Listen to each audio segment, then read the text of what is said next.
Hi there, I'm Matt Ishbia, President and CEO of UWM, and this is 3 points. First point, FHA's minimum property requirement. So recently, FHA published a request for information, actually just closed end of June, about the minimum property requirements, that FHA has always had. They've had a long support of safety and soundness. It's always been a little bit tougher than other loans. And so they are looking for ways to get better.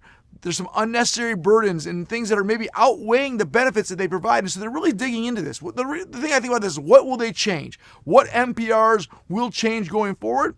I don't know that answer, but I do know that the fact that they're looking at it, asking for public comment, is a positive thing across the board, because they're saying, hey, we understand that maybe our policies are a little outdated and we can make this process better. And so excited about this. Hopefully some good positive change will happen to the FHA program, which will help more consumers get in houses and get an opportunity with FHA mortgages.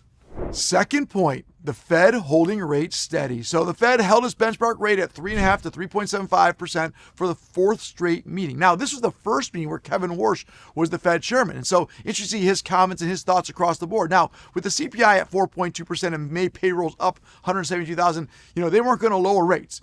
However, we do believe that Kevin Warsh understands assignment, and his job is going to be looking at the markets and making the right decision. I do believe he will lower rates quicker than maybe the other Fed chairman would.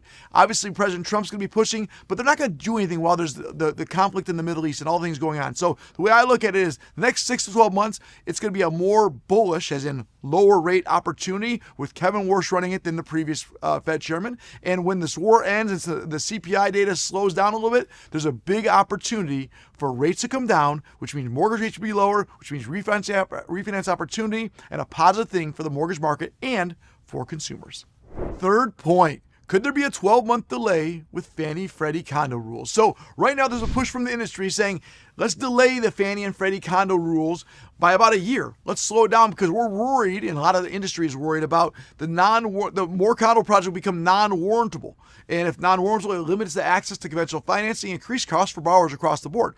So a lot of people are talking about this across the board. The biggest issue is the elimination of limited process review, which today allows many established condo projects to qualify more easily. Removing it could shrink the buyer pool and slow down closings. And so overall, the industry is saying, hey, listen, we understand what you're trying to do. We got to delay this, because this is going to cause a major disruption in the condo market. So we'll see what happens. We'll keep you updated. But that's all I got today. Thanks for joining me. I'm Matt Ishbia, President and CEO of UWM, and that was 3 points.